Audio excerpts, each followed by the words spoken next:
어르신들 중에 친구가 없어서 외롭다고 말씀하시는 분들이 생각보다 많으세요. 사실 우리 사회는 인간관계를 굉장히 중요시하죠.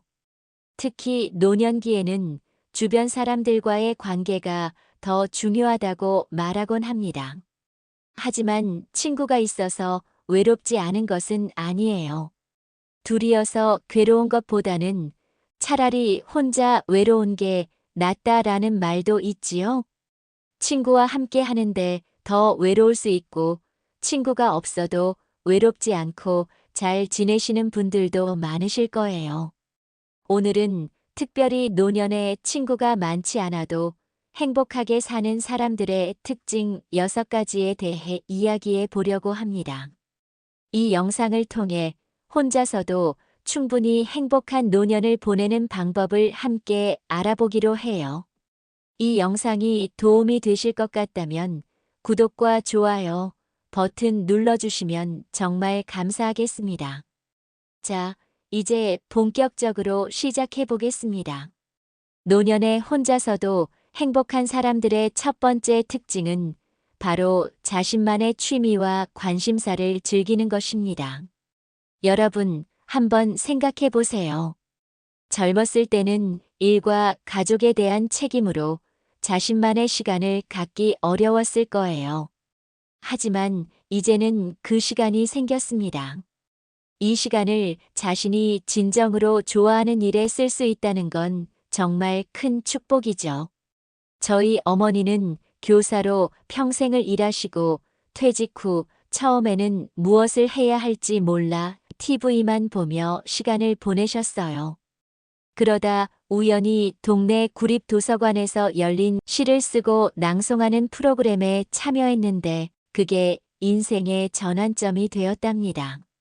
지금은 직접 시를 쓰고 작은 시집도 2권이나 출판하셨어요.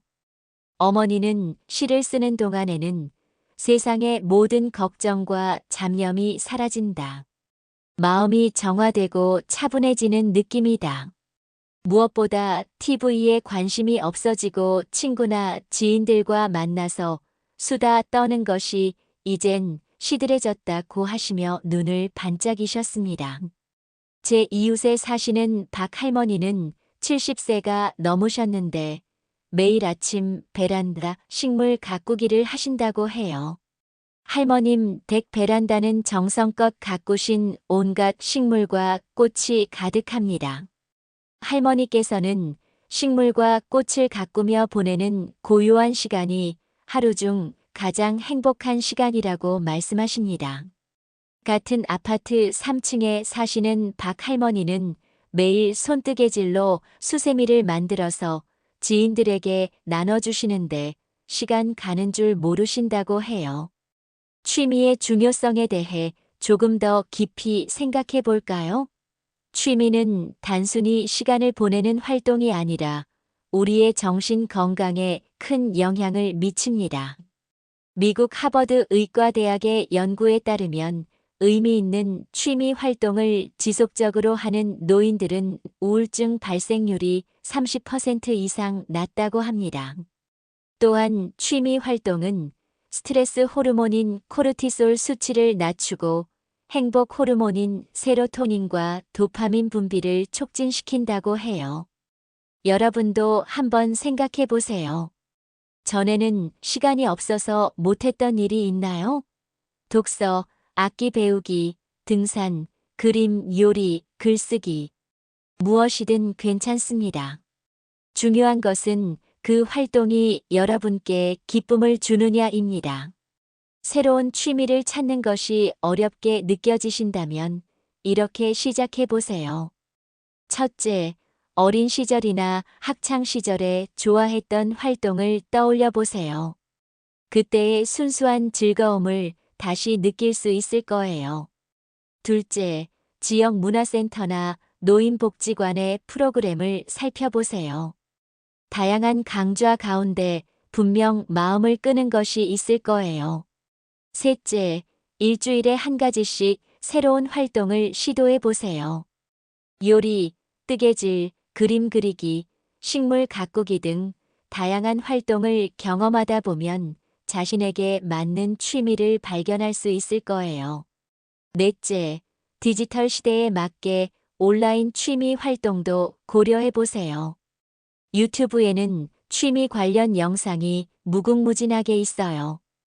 요가, 명상, 요리, 미술 등 집에서도 얼마든지 배울 수 있답니다. 취미 생활은 단순히 시간을 보내는 것 이상의 의미가 있어요. 취미는 우리에게 성취감을 주고 창의력을 자극하며 삶의 목적을 부여합니다. 또한 취미를 통해 비슷한 관심사를 가진 사람들과 자연스럽게 만날 기회도 생기죠. 하지만 가장 중요한 것은 혼자서도 즐길 수 있는 취미를 갖는 것입니다. 다른 사람의 도움이나 참여 없이도 스스로 행복을 찾을 수 있는 능력, 이것이 바로 노년에 외롭지 않게 사는 첫 번째 비결입니다. 두 번째 특징은 자기 자신과 좋은 관계를 유지하는 능력입니다.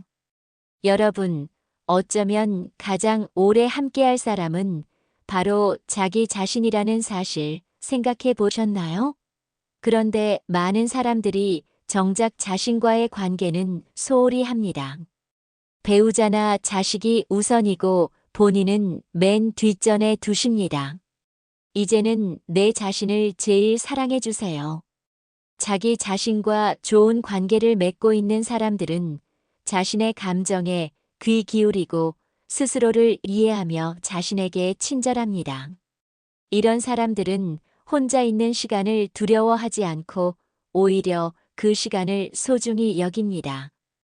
예를 들어 매일 아침 일어나서 거울을 보며 오늘도 좋은 하루 보내자라고 자신에게 말해보세요.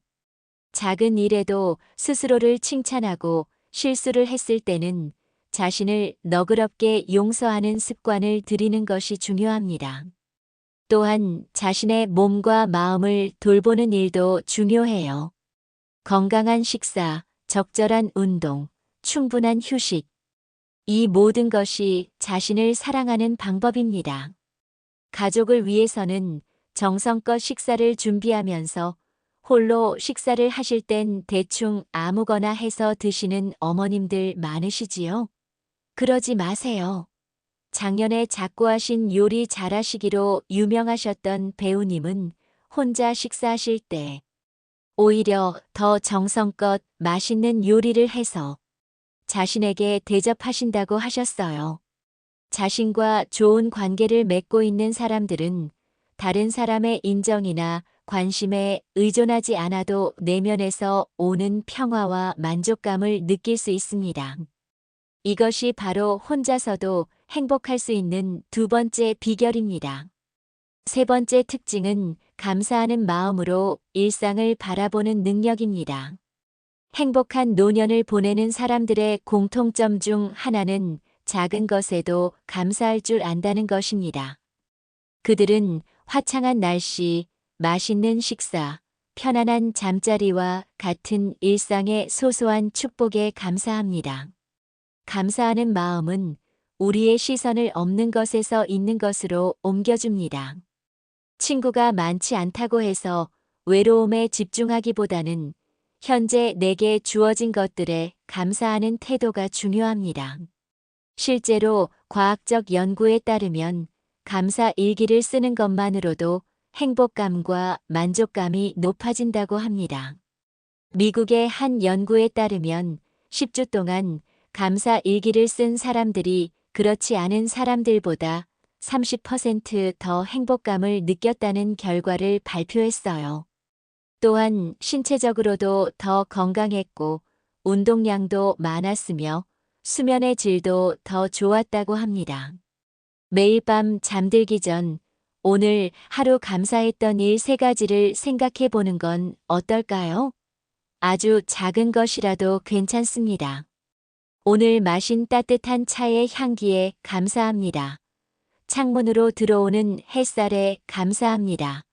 오늘도 아픈 데 없이 건강해서 감사합니다. 이와 같은 소소한 것들이요.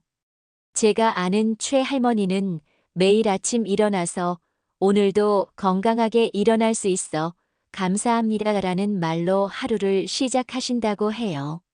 할머니는 친구가 많지 않지만 늘 웃음이 가득한 분이세요. 한 번은 제가 할머니는 어떻게 항상 그렇게 행복해 보이세요? 라고 여쭤봤더니 이렇게 대답하셨어요. 내가 가진 것에 집중하기로 했단다. 나이가 들면서 잃은 것도 많지만 그만큼 얻은 것도 많아. 지혜, 여유, 그리고 무엇보다 작은 것에 감사할 줄 아는 마음이지. 감사하는 마음을 기르는 실천 방법을 몇 가지 소개해 드릴게요. 첫째, 감사 일기를 시작해 보세요. 작은 노트에 매일 감사한 일 3가지를 적어 보세요. 둘째, 감사의 순간 포착하기를 연습해 보세요. 하루 중 좋은 일이 생겼을 때 잠시 멈춰 그 순간을 음미하고 이 순간에 감사합니다라고 마음속으로 말해 보세요. 셋째, 감사 산책을 해 보세요. 걸으면서 보이는 아름다운 것들, 들리는 소리들, 느껴지는 감각들에 의식적으로 감사해 보세요. 넷째, 감사 편지를 써보세요.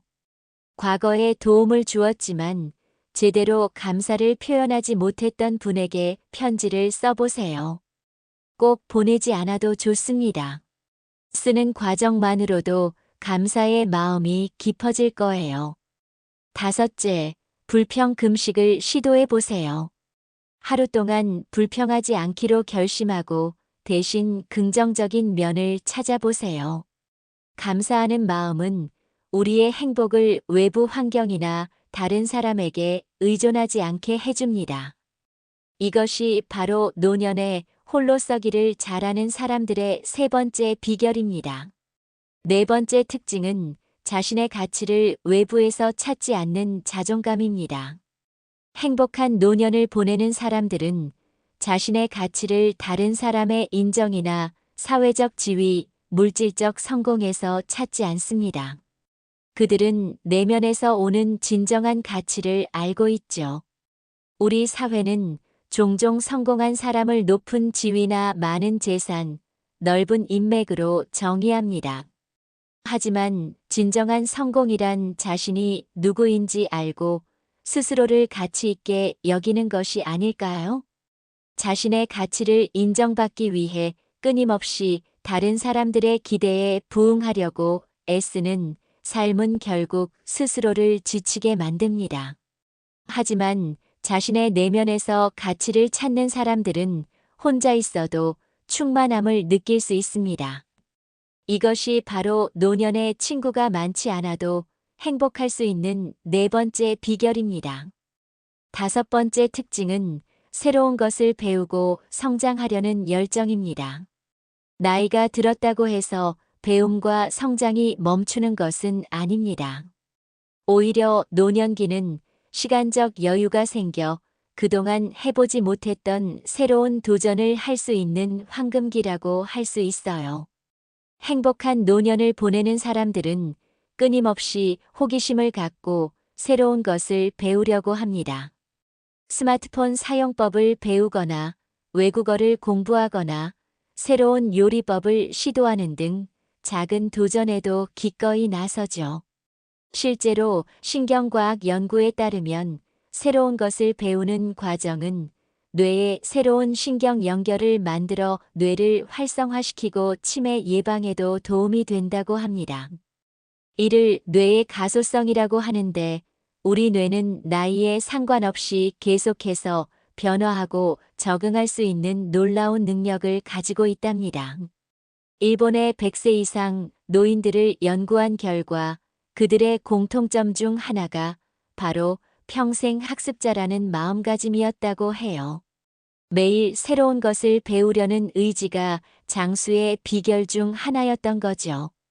제가 아는 박 할아버지는 75세에 처음으로 컴퓨터를 배우기 시작하셨어요. 처음에는 마우스 클릭 하나하나가 어렵고 답답했지만 포기하지 않고 도전하셨죠. 지금은 유튜브로 영상도 보시고 손주들과 화상 통화도 하시며 즐거운 시간을 보내고 계세요. 할아버지는 새로운 것을 배울 때마다 내 인생의 새 장이 열리는 것 같아라고 말씀하십니다. 또 다른 예로 이 할머니는 70세에 수영을 배우기 시작했어요. 처음에는 물을 무서워하셨지만 조금씩 도전하셔서 지금은 일주일에 3번씩 수영장에 가신답니다. 할머니는 나이 들어서 새로운 것을 배운다는 것이 처음에는 두려웠지만 한번 시작하니 내 안에 있던 두려움이 사라졌어요. 이제는 할 수 있을까? 라는 생각보다 한번 해보자. 라는 생각이 먼저 들어요라고 말씀하십니다. 새로운 것에 도전하는 것이 처음에는 두렵고 어려울 수 있습니다. 그럴 때 도움이 될 몇 가지 방법을 알려드릴게요.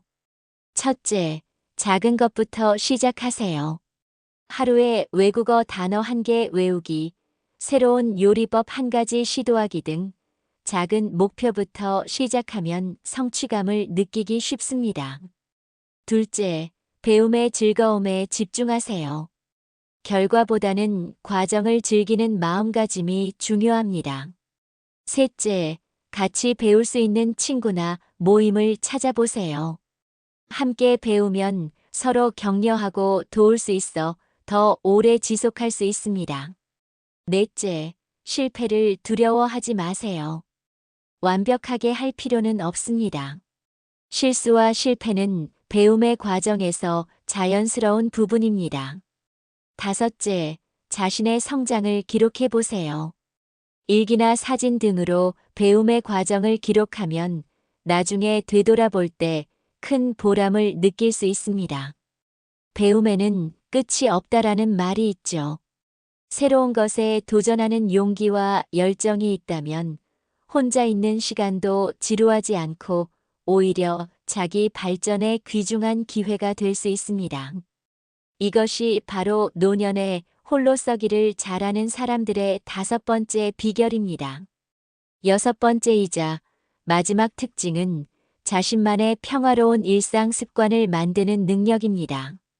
행복한 노년을 보내는 사람들은 대부분 자신만의 안정적인 일상 습관을 가지고 있습니다. 이러한 습관은 삶의 구조와 의미를 부여하며 불안감을 줄이는 데 도움이 됩니다. 습관이라고 해서 특별한 것이 아닙니다.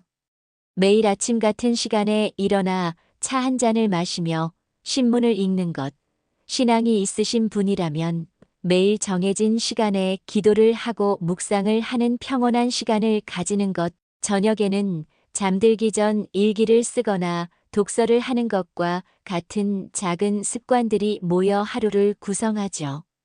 규칙적인 생활은 신체 리듬을 안정시키고 건강에도 좋습니다.